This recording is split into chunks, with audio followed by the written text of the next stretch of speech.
All right, everybody, welcome back to the #1 television program in the history of the entire universe. I am Brian Lee Durfee, author of The Forgetting Moon, The Blackest Heart, and The Lonesome Crown, all three books published by Simon & Schuster's Saga Press. Today, I am going to be reviewing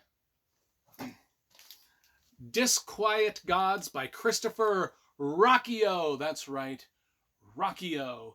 Book number 6 in his magnificently epic Sun Eater series. I have reviewed the first 5 books in the series on this channel. If you want to watch any of those book reviews, just type in my last name, Durfee, and then Christopher Ruocchio into your YouTube search bar, and those video reviews will magically appear upon your television screen or your computer screen or your phone.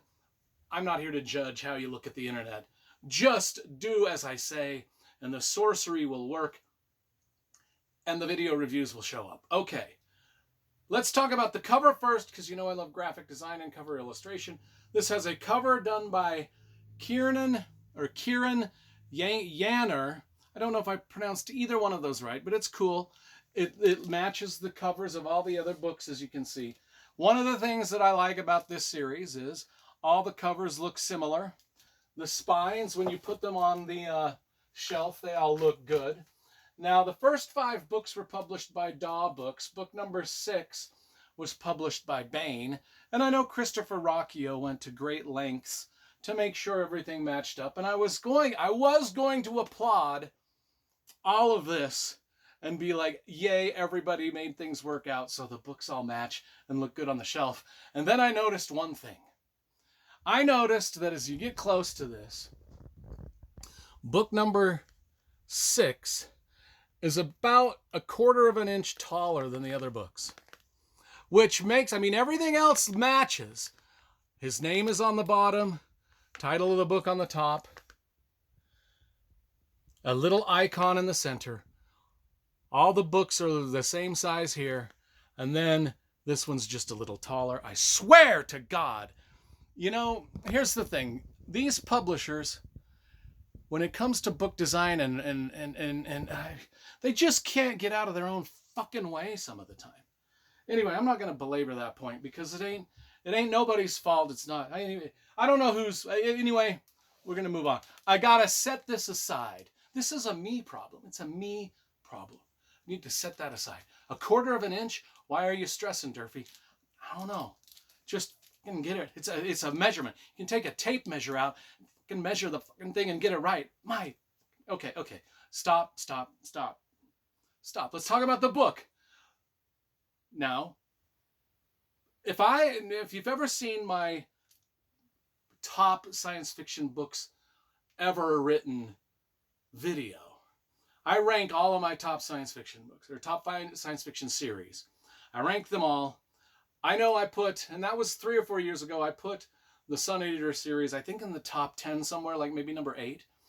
Now that I've read more books in the series, I would most definitely move the Sun Eater series up in the rankings, definitely into the top 5, maybe even into the top 3. Greatest science fiction series of all time. This stuff is just Christopher Ruocchio's writing and storytelling and what's going on in these books. It's just a step above normal science fiction. Even the classic science fiction of the past seems fairly simplistic to me after reading Christopher Ruocchio.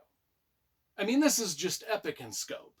Not to say that a lot of that other stuff wasn't epic in scope, it was. But this is just beyond epic in scope.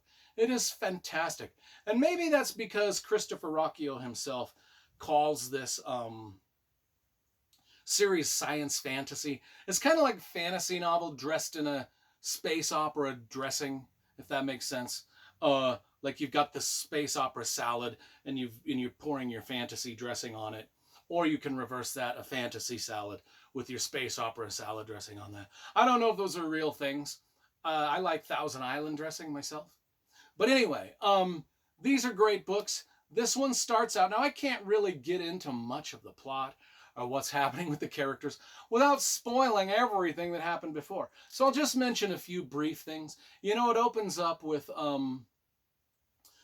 a a brooding and distrustful Hadrian. Hadrian's our main character. And the way Christopher Ruocchio himself describes Hadrian is, what if becoming Darth Vader was the right thing to do? I know he says this because I've been to book signings where Christopher Ruocchio, I've signed my books at book signings right next to Christopher Ruocchio, and I hear him pitch his books to people over and over and over. And that's one of the things he says. It's what if becoming Darth Vader was the right thing to do? That's sort of his elevator pitch to the whole thing. And as we open up this book, speaking of which, most of my books, I think all of them except for the last one, have been signed to me by Christopher Ruocchio. So there is that. I will always show off my signed books. I will name drop like a motherfucker, and I'm not ashamed of it. Okay, so we open up with our main character, Hadrian, who, if you want to know more about him, just watch the previous reviews of this, or pick up a book and read the inside jacket. But he's went through a ton of adventures. Long story short, he was kind of kicked out of his family, his royal family, and went on to an adventure of his own out through the galaxy. One of the things about this galaxy and the things is the time, the light speed, the speed of light travel. It messes with time. So Hadrian is very, very young looking for the amount of years that have passed by. And a lot of people that he knew has died off. And one of the things is as we open this book, he's sort of mourning the loss of someone that was very important to him in the previous books. And then he immediately receives sort of more news of this loss from his past. Now in this book, I will say his daughter is with him through most of this adventure. And most of this adventure involves a lot of political intrigue. It's told in the first person, which is an incredibly bold choice for Christopher Ruocchio to do an epic saga like this, just told from one person's perspective. It's not done very much because it's very hard to do. I think the only other epic fantasy sci-fi story I can think of told from first person was like Pat Rothfuss' Name of the Wind or something like that. I mean, it's just so difficult to do because if you've got this vast world you're trying to build and this vast political intrigue structure that you're trying to construct around a vast plot, and you just tell the story from one perspective, you got to be pretty skilled as a writer, and Christopher Ruocchio pulls it off like crazy good. George R.R. Martin, even myself, a lot of writers, you take different perspectives of different characters, in the Game of Thrones, you get a perspective from Arya, or you get a perspective from Jaime Lannister, and then you get a perspective from Tyrion Lannister, then you get a perspective from Sansa Stark, and then you get a perspective from Jon Snow, just so you can get a global view of what's going on. We don't get a global view of what's going on in this unless it's filtered through Hadrian's perspective. And Ruocchio does a magnificent job of this. So, rather than say anything else that might spoil the book, I'll just read the jacket copy, and then we'll end the review. So, Disquiet Gods, the end is nigh. It has been nearly 200 years since Hadrian Marlowe assaulted the person of the emperor and walked away from war. From his empire, his duty, he walked away from it all. From the will and service of the Eldritch being known only as the Quiet, he walked away from that too.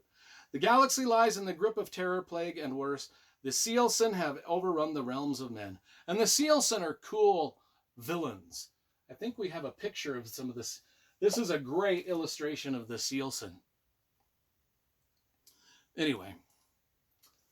A messenger has come to Jad, bearing a summons from the Solan Emperor for the one-time hero, Hadrian. A summons, a pardon, and a plea.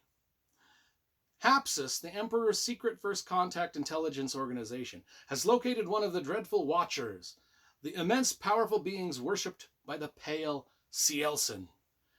Called out of retirement and exile, the old hero Hadrian, accompanied by his daughter Cassandra, must race across the galaxy and against time to accomplish one last impossible task: to kill a god.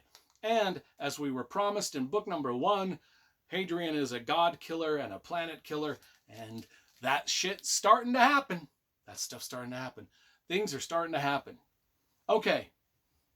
It's a 10 out of 10 book, as are all of the books in the series. There's no questioning, there's no debate. These things are just brilliant. So that is my review of Disquiet Gods by Christopher Ruocchio. That's right, Ruocchio.